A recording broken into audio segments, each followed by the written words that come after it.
Hi friends, आज मैं आप लोग को बहुत ही सिंपल तरीका से लेडीज पैंट की कटिंग बताती हूँ।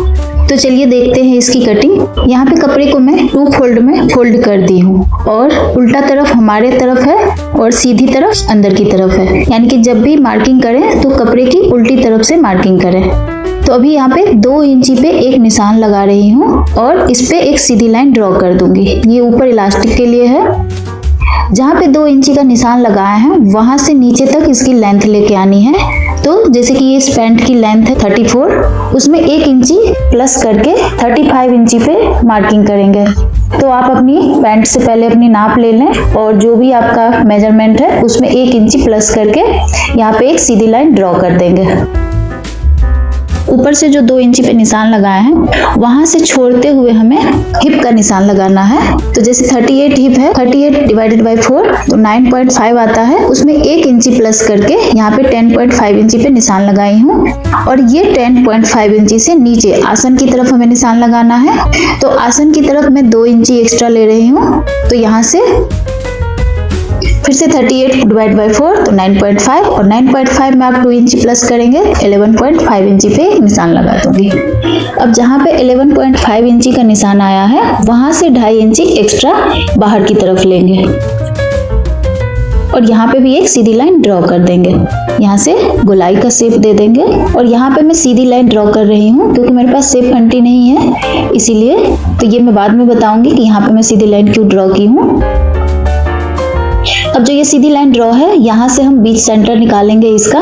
तो सबसे पहले इंची टेप को 2.5 इंची से कॉर्नर तक ले जाए, उसके बाद उसका बीच सेंटर निकालें। तो यहाँ पे 6.5 इंची का आया है, यानी कि 13 इंची ये टोटल लेंथ है। तो 13 इंची का आधा हो रहा है 6.5 इंची। तो 6.5 इंची अब मैं बॉटम की तरफ से निशान लगाऊंगी।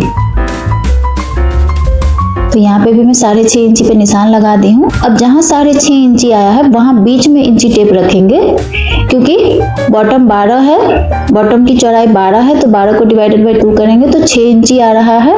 तो 6 इंची में जो 6.5 इंची का निशान है वहां से 3 इंची इस दाईं तरफ, 3 इंची बाईं तरफ निशान लगा के यहाँ पे सीधी लाइन ड्रॉ कर देंगे। अब यहाँ से लेके ऊपर तक जहाँ हमने निशान लगाया है 11 इंची पे वहां तक हमें तिरछी लाइन में ड्रॉ करनी है।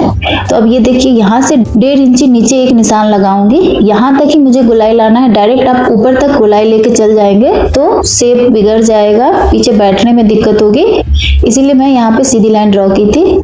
तो यहाँ से अब तिरछी लाइन ड्रॉ करेंगे थोड़ा सा गोलाई देते हुए, या फिर आप इस तरह से तिरछी लाइन ड्रॉ कर सकते हैं। मैं भी शेप घंटी लेने वाली हूँ, उसके बाद मैं आप लोग को जो भी बताऊंगी मैं उससे बताऊंगी, लेकिन अभी मेरे पास है नहीं क्योंकि मैं खुद का कपड़ा सिलती हूँ। तो खुद का कपड़ा तो सिल ही लेते हैं इंची टेप से बिठा के अच्छे से। यहाँ से भी जो 2.5 इंची का निशान है यहाँ से भी ये 6 इंची पर इस तरह से निशान ले आएंगे और यहाँ पे भी तिरछी लाइन ड्रॉ कर देंगे। तो ये देखिए ये फ्रंट पल्ले की मार्किंग हो गई है। इस तरह से मार्किंग की हूँ उस तरह से इसकी कटिंग कर लेते हैं। अभी बैक पल्ले को अच्छी तरह से बिछा दी हूँ और उसके ऊपर फ्रंट पल्ले को अच्छे से एडजस्ट कर दी और जो 2.5 इंची का कॉर्नर है वहां से एक सीधी लाइन ड्रॉ कर देंगे। इस तरह से पहले आप ड्रॉ कर लीजिए और जहां से हमने ड्रॉ किया है वहां से फिर हम 2.5 इंची एक्स्ट्रा लेंगे। बैक पल्ला बड़ा होता है फ्रंट पल्ला से, तो यहाँ से हम 2.5 इंची पे निशान लगा रहे हैं और इस पे भी गोलाई का शेप दे दूंगी। देखिए यहाँ ऊपर में कपड़ा कम पड़ रहा है तो मैं यहाँ पे बाद में पट्टी जोड़ूंगी, तो वो मैं बाद में आपको बताऊंगी सिलाई के टाइम में ही। अभी फ्रंट पल्ले से 2-2 इंची हमें एक्स्ट्रा बैक पल्ले में लेना है। 2-2 इंची पे मैं निशान लगा रही हूँ। इसी तरह से आपको निशान लगाने हैं। अब यहाँ पे थोड़ा सा गोलाई देते हुए इसको हमें 2.5 इंची में इस तरह से मिलाना है। सीधी लाइन नहीं ड्रॉ कर देंगे, सीधी लाइन ड्रॉ करेंगे तो फिर थोड़ा सा शेप बिगड़ेगा, इसीलिए इस तरह से इसको गोलाई देना है। मैं थोड़ा सा डार्क करती हूँ। ये देखिए सीधी लाइन नहीं है यहाँ पे और अब इसकी भी कटिंग कर लेते हैं। तो ये देखिए ये मैं ऊपर पट्टी लगाऊंगी थोड़ा सा क्योंकि कपड़ा कम है, 1.25 मीटर ही कपड़ा था ये। थोड़ा सा आधा इंची ऊपर की तरफ चढ़ाते हुए इस तरह से इसको बिठा देना है कपड़े को बैक पल्ले पर और आसन की तरफ से हमें 2 इंची पर मार्क कर देना है और इसको ऊपर तक ले आना है। अब इस 2 इंची को पीछे कॉर्नर तक हमें तिरछी लाइन में ड्रॉ करना है क्योंकि बैक पल्ला थोड़ा सा बड़ा रहता है। इस तरह से इसको तिरछी लाइन में ड्रॉ करना है। और इसी तरह से इसकी अब कटिंग कर लेंगे। तो ये सिलाई के वक्त इसको इस तरह से अटैच कर देंगे इस बैक पल्ले में। पहले ये ज्वाइंट जो है इस ज्वाइंट को अलग कर देते हैं दोनों पल्ले में, और सबसे पहले अब इसकी आसन को अटैच करेंगे। तो ये इस तरह, जिस तरह से गोलाई शेप है इसी तरह से हमें इसमें सिलाई डालने हैं। ये देखिए, ये मैं आसन को अटैच कर दी हूँ और मैं डबल सिलाई लगा दी हूँ आसन पे, और ये पीछे की जो पट्टी थी उस पट्टी को भी मैं अटैच कर दी हूँ। अब बैक पल्ला को सीधा रखेंगे और फ्रंट पल्ला को उल्टा रखेंगे और इसको मिलाते हुए इस कॉर्नर से ऊपर तक हमें सिलाई लगा देनी है। तो ये देखिए, ये मैं दोनों तरफ और बीच में भी मैं इस तरह से ज्वाइंट कर दी हूँ। अभी जो ऊपर कमर में इलास्टिक डालेंगे तो वहां पहले आधा इंची इस तरह से लेते हुए यहाँ पे चाहे तो आप कॉर्नर पे सिलाई लगा दें या तो आप प्रेस कर दें। तो मैं यहाँ कॉर्नर पे सिलाई लगा दी हूँ। उसके बाद जो ये 2 इंची का हमने मार्क किया है वहां से इसको बिठाते हुए हमें कॉर्नर पे इस तरह से सिलाई लगा देनी है। तो ये देखिए, ये मैं साइड में थोड़ा सा छोड़ दी हूँ और इसकी इस तरह से मैं सिलाई लगा दी हूँ।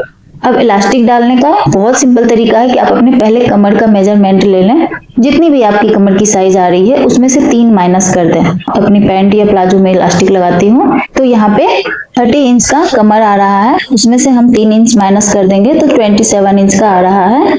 मेजरमेंट आप पहले अपनी कमर का कर लीजिए, उसमें से 3 माइनस करके इलास्टिक काटेंगे और इलास्टिक सेट करेंगे तो बहुत ज्यादा टाइट नहीं होगा, बहुत नॉर्मल सा रहेगा।